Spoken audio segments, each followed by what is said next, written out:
Imagine a family so cursed that every heir who claimed its fortune never lived to see the next sunrise. The Brannigans were wealthy, powerful, and feared, but their legacy carried a dark price. 12 heirs stepped forward to inherit the grand estate, and all 12 died that very night. What sinister force haunted the Brannigans, and why did no one survive to tell the truth? The Brannigan family once stood as a symbol of wealth and power, their sprawling estate dominating the countryside like a fortress of privilege. For generations, they controlled vast lands, profitable businesses, and political influence that extended far beyond their region. The manor itself was a reflection of their dominance: towering stone walls, endless corridors, and rooms filled with rare artifacts collected from across the world. To outsiders, the Brannigans seemed untouchable. Yet, beneath that facade of prosperity lay an unsettling truth. With every inheritance came whispers, and with every new heir came tragedy. What should have been a moment of celebration, claiming the family fortune, turned into a death sentence. 12 heirs stepped forward to receive their birthright, and none survived to see the following dawn. This is not just another tale of old money and misfortune. The Brannigan legacy is one of the darkest chapters in local history, a story that transformed a grand estate into a place of fear. Was it a curse, a hidden killer, or something beyond human comprehension? Whatever the answer, the mystery of the Brannigans continues to chill those who dare to speak their name. The first tragedy struck in 1864, when Charles Brannigan, eldest son and rightful heir, officially signed documents transferring the estate into his name. That same night, before he could even settle into his new role as master of the manor, he was found dead in his chambers. There were no signs of struggle, no obvious cause. Some claimed he appeared perfectly unharmed, as though he had simply stopped breathing. At first, the family called it a sudden illness or perhaps an undetected heart condition.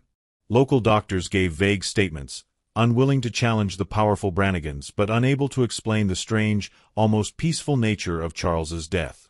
Whispers, however, spread quickly beyond the manor's walls. Was it an accident? Murder by someone eager to claim the fortune? Or had something older, something unseen, decided that the estate itself chose who could live within its walls? Determined to protect their reputation, the Brannigans dismissed talk of curses and tightened their control over the narrative. They called it a tragic coincidence, nothing more. But when the next heir met the same fate, coincidence became much harder to believe. After Charles Brannigan's unexplained death, the estate passed to his younger cousin, Edwin. Determined to prove the rumors false, Edwin moved into the manor with a show of confidence. He even hosted a lavish dinner on the night he officially inherited the property, mocking the idea of any Brannigan curse. By morning, he was found lifeless in his bed. No injuries, no signs of struggle, the same eerie stillness that had marked Charles's death. One by one, each new heir followed the same pattern. 12 times the fortune changed hands. 12 times the heir died before completing their first night in the manor. The similarities were chilling. No sounds of distress, no forced entry, and no trace of poison or illness. Their bodies appeared untouched, as though they had simply fallen asleep and never awakened. Fear spread beyond the Brannigan family into the surrounding town. Servants refused to stay past dusk. Local clergy warned that the estate might be cursed ground, while skeptics whispered of hidden passages and human threats. The manor's towering windows, once symbols of wealth, became silhouettes of dread, and the very inheritance that once inspired envy now inspired terror. As the deaths continued, fear gave birth to legends. Some locals claimed that the Brannigans had stolen their fortune generations ago, driving tenant families from their land and leaving them to starve. According to this version, a vengeful curse was placed upon the family, that no heir would ever live to enjoy the wealth built on others' suffering. Another rumor told of a darker betrayal. Old letters, rarely spoken of but passed down as whispers, suggested that one of the Brannigans had murdered a business partner during the manor's construction. That partner's widow was said to have sworn an oath at the gates. "Your house will not shelter your children. Your name will die inside its walls." Others believed the estate itself was alive, an entity that fed on those who tried to claim it. Servants reported hearing breathing in empty rooms, footsteps pacing just beyond closed doors, and the faint sound of voices calling their names at night. Some swore the manor chose who could remain and who must be taken. Whether these were the inventions of frightened minds or echoes of something real, the legends only deepened the terror surrounding the Brannigan name. As the Brannigan tragedies mounted, later heirs refused to simply walk into the same fate. Some tried to outwit what they believed to be a curse by refusing to spend their first night inside the manor. They signed the inheritance papers, then fled to distant cities or foreign countries, convinced that putting miles between themselves and the estate would save them. Yet each was found dead within hours, sometimes in hotels, sometimes on trains, always before the dawn. Others turned to spiritual protection. Priests and occultists were brought in to bless the property, perform exorcisms, and seal doors with holy symbols. Rooms were filled with burning sage, protective charms, and sacred relics. For a time, this gave the heirs confidence, but it made no difference. The deaths continued, as sudden and silent as ever. A few heirs even attempted to reject the inheritance entirely, believing that refusing the estate might break its grip. But legal experts noted a grim detail.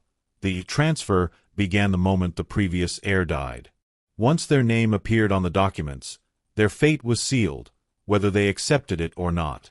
No matter the method, distance, ritual, or outright denial, the Brannigan curse never failed. The 12th heir, Margaret Brannigan, inherited the estate in 1928. By then, the family's dark reputation was widely known, and Margaret understood the risk the moment she received the call.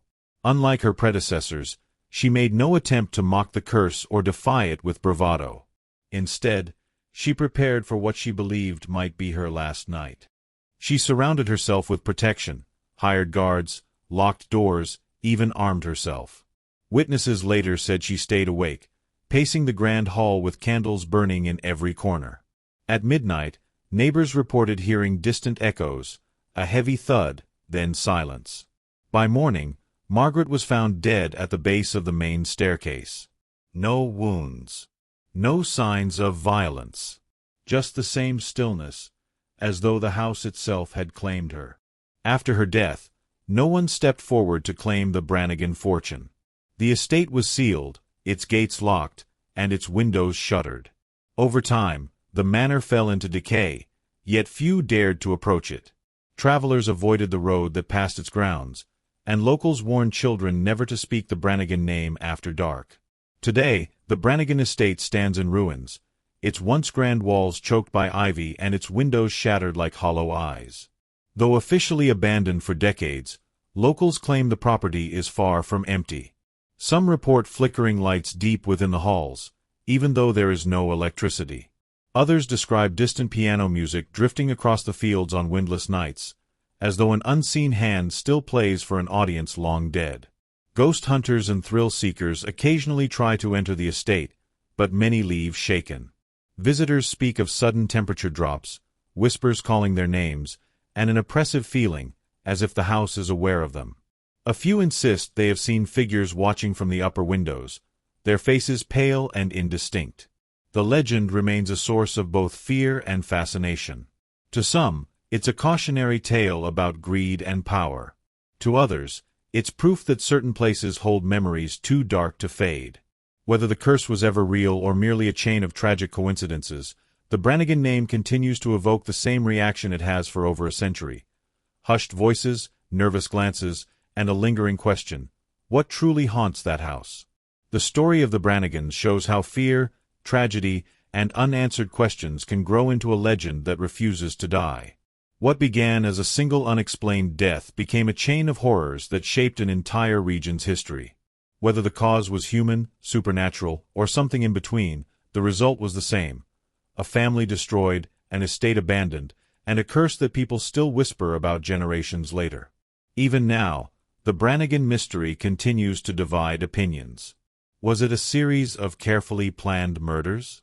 A string of unlikely coincidences magnified by fear? Or does the estate itself hold something darker, something beyond reason, that claimed each heir as its own? What do you think?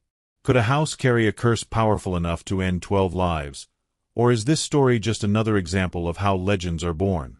Share your theories in the comments below, and if you enjoy exploring chilling histories like this, don't forget to like, subscribe, and join us next time for more unsettling tales that blur the line between truth and myth.